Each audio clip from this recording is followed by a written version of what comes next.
One of my favourite mallets is actually this one. It's slightly smaller than the M7, I believe. I think this is an M6, which is a blue mallet.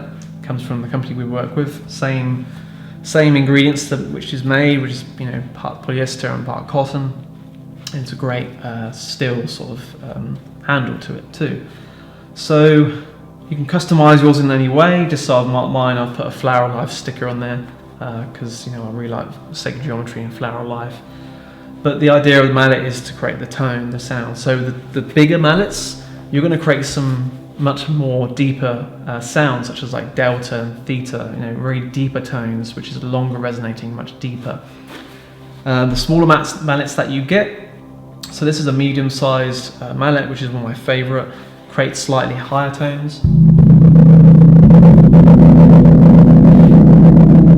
So you create the smaller the mallet, so we have something smaller here, which is also I think an M5, and yeah, there we go, an M4, M5. So the green one's a little bit smaller, and as you can see there is a big size difference, introducing the orange one too. So the smaller the mallet, so we have the orange mallet, which is a lot bigger, and the smaller. If you have the smaller one, get some higher tones in there. When you use the bigger one, you get some deeper tones. Very, very beautiful. So the interesting thing to know is that when you play the gong with a mallet the first time, never hold it here, never hold it by the head, because you're bound to tap or scratch the gong, which you never want to do really, with the end of the mallet. Depending on what mallet you have, this has got a rubber end for that particular reason.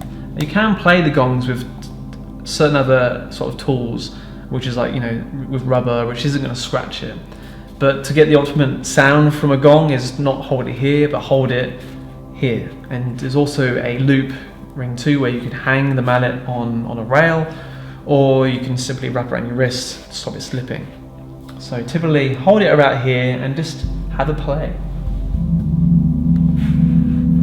Now when you play the gong with a mallet, it's important to know that you don't need to hit the gong at all.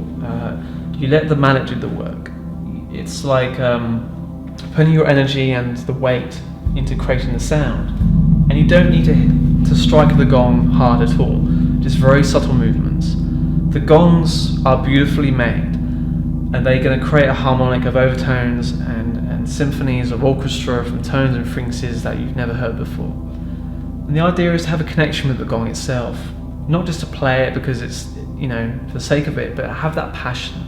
If this is something that you love doing and love playing with gongs, then it's important to create a relationship with the gong itself. And how to do that is just to observe what it looks like, see the striation marks, the indentations, and feel an intuitive pull to where you need to play. The optimum spots for good sound are usually this part of the gong here, around midway.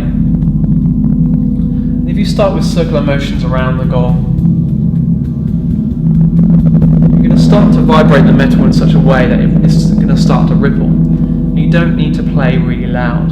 When you really strike the gong really hard, you're going to have a loud splash to it. So when a gong splashes, it's when it goes over its tone capacity, which you don't need to play it that loud at all.